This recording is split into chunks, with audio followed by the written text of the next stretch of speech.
4 నెలల కిందనే రేవంత్ రెడ్డి 3,47,294 కోట్లు అప్పు చేసిన అని ఎక్కడో చెప్పలే, నిండు అసెంబ్లీలో చెప్పిండు.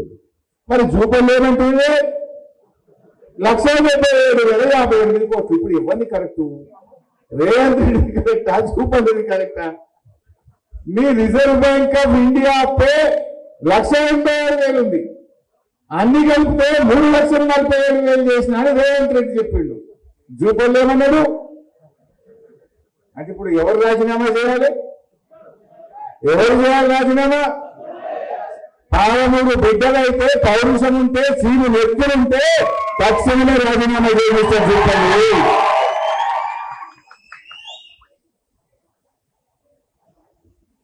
ఇక అసలు విషయానికి వస్తా. ఇది దొరికిందా ఇప్పుడు? బట్టలు ఇప్పుడే మా బరాబర్ రైట్. నెక్స్ట్ విషయం చెప్తారు. ఇక రెండవ మాట ఏమన్నాడు, మనం తయారుగా అనుకున్నారు వాళ్ళు ఆడ చెప్తే అర్ధగంటలో బయట పెట్టాం మనం, ఒకటే అర్ధగంటల. రెండవ ముచ్చట, బీఆర్ఎస్ పార్టీ 8 లక్షల కోట్ల అప్పు చేసిందని మన మీద బట్టగాల్సి మీద వేస్తున్నారా?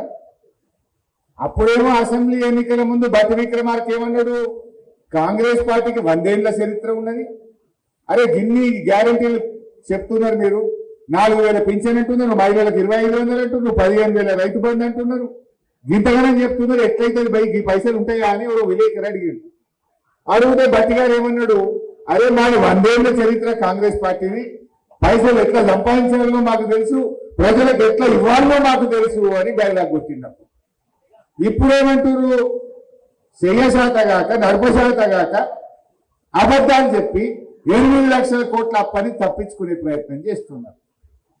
నేను గీడ మాట్లాడు బీఆర్ఎస్ కార్యకర్తల మధ్య మాట్లాడు కాదు, నిండు అసెంబ్లీలో మిస్టర్ జూపల్లి నువ్వు కాదు, నీ ఆర్థిక మంత్రిని నీ ముఖ్యమంత్రిని కూర్చోబెట్టి అసెంబ్లీ సాక్షిగా మిమ్మల్ని కలిగి భావిస్తున్నా. నువ్వేంటో చర్చ అంటున్నావు, వీడేమి చర్చ?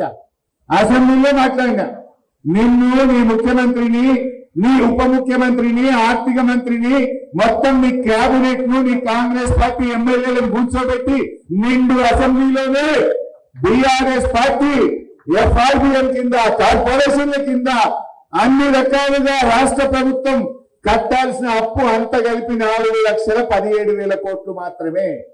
తప్పైతే ఇక్కడే చెప్పండి, మాట్లాడదాం, నేను రెడీ అని లెక్కలన్నీ కూడా పూసగుచ్చినట్టు అసెంబ్లీలో చెప్పారు. అసెంబ్లీలో చెప్తే ఒక్కళ్ళు ఎవరే కలికాలు కిందికేసుకున్నారు. అరే ఇప్పటికన్నా 7 లక్షలు 8 లక్షలని అడ్డగోలు కూతలు బయలుదేరి, నేను అసెంబ్లీలో మిమ్మల్ని కూర్చోబెట్టి ఇక్కడనే లెక్క చెప్తున్నా. కార్పొరేషన్ అప్పులు, ప్రభుత్వం తెచ్చిన అప్పులు, రాష్ట్ర ప్రభుత్వం కట్టాల్సిన అన్ని కలిపి 4,17 అని నిండు అసెంబ్లీలో చెప్పిన. ఒకవేళ నా లెక్క తప్పైతే మీదే గవర్నమెంట్, మీకు అధికారులు ఉన్నారు, వాడు ముఖ్యమంత్రి ఉన్నాడు, ఆర్థిక మంత్రి ఉన్నాడు, మేము ప్రతిపక్షంలో ఉన్నాం అని అసెంబ్లీలో లేచి బల్ల బుద్ధి చెప్తే ఒక్కడు మాట్లాడలే. ఒక్కసారి గా వీడియో చూద్దాం. ప్రభుత్వ 10 ఏళ్ల కాలంలో రాష్ట్ర ప్రభుత్వం కట్టే అప్పు మేము చూసింది కేవలం 4,17,000 కోట్లు మాత్రమే, including FRBM loan, Kaleshwaram loan, mission Bhagiratha loan, కార్పొరేషన్లు అప్పు తీసుకొని రాష్ట్ర ప్రభుత్వం కట్టేది కూడా కలుపుకొని 4,17,000 మాత్రమే. దీని మీద ఎప్పుడు ఎక్కడ ఏ టీవీ డిబేట్ కైనా, ఎక్కడ బహిరంగ చర్చకైనా, ప్రజల మధ్యనైనా, శాసనసభలోనైనా రెడీ ఫర్ డిస్కషన్.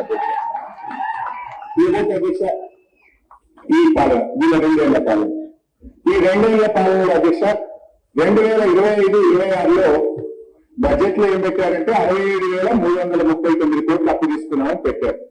అది యాజ్ ఆన్ February 28 పెట్టినారు. బట్ యాజ్ ఆన్ టుడే ఈ రోజుకు 88,840 కోట్లు ఈ ఆర్థిక సంవత్సరంలో ఈ కాంగ్రెస్ ప్రభుత్వం అప్పు చేసింది అధ్యక్ష. అదేవిధంగా అధ్యక్ష ఈ లెక్కల ప్రకారం ఈ ఆర్థిక సంవత్సరం ఎఫ్ఆర్బిఎం అప్పులు, కార్పొరేషన్ల ద్వారా చేసిన అప్పులు అన్ని కలిపితే 1,77,794 కోట్లు. ఒక్క ఈ ఇంకా 10 రోజులు ఉంది. ఈ ఒక్క సంవత్సరమే మీరు చేసిన అప్పు 1,77,794 కోట్లు. చాలా ఉన్నది. ఒకటే కాదు 1,77,000. 2,000 నిండే వరకు రేవంత్ రెడ్డి ఏం చెప్పిండు? 3,47,000 అయింది.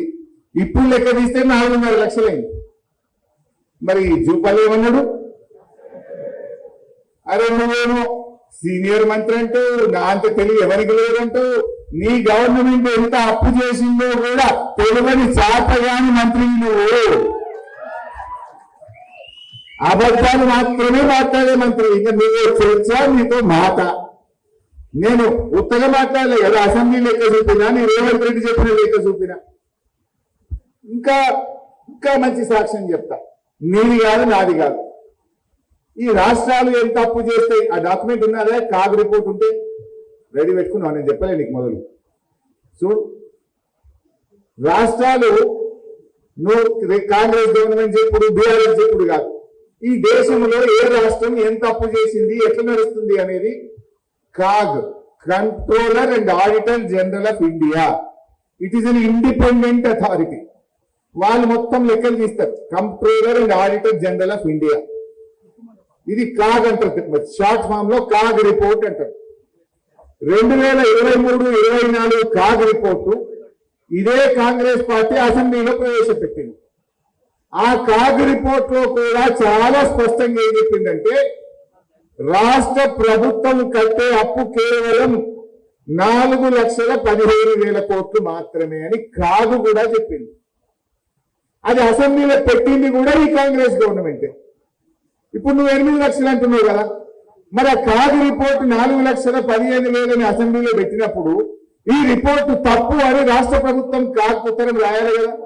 2 సంవత్సరాలైనా ఎందుకు ఉత్తరం రాయలే అంటే బరాబర్ నేను చెప్పిన 4,17 నేను చెప్పినా 4,15 అని కాగు చెప్పింది. అందుకే 2,000 కోట్లు కాగు తక్కువనే చెప్పింది తప్ప ఎక్కడ ఎక్కువ చెప్పలేదు.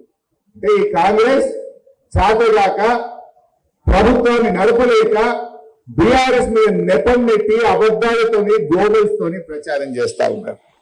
ఇవాళ క్లియర్ అయిందా? ఇప్పుడు ఇంకా ఇంకా ఇంకా చూపాలి, ఇంకా ఏమైనా జిమ్మిక్కులు చేస్తావా? ఇంకా ఇప్పటికైనా సోయి తెచ్చుకో. నువ్వు రేవంత్ రెడ్డి అసెంబ్లీలో చెప్పిన వీడియో చూసుకో. జూపల్లి గారు, నేను అసెంబ్లీలో మాట్లాడిన వీడియో, మీ రేవంత్ రెడ్డి మాట్లాడిన వీడియో, ఆర్బీఐలో మీరు ఎన్ని అప్పులు చేసిన వివరాలన్నీ కూడా రివర్స్ లో మీకు వాట్సాప్ లో పంపుతున్నా. చదువుకో, రాజీనామా చెయ్యి అని చెప్పి నేను సవాల్ విసురుతా ఉన్నా.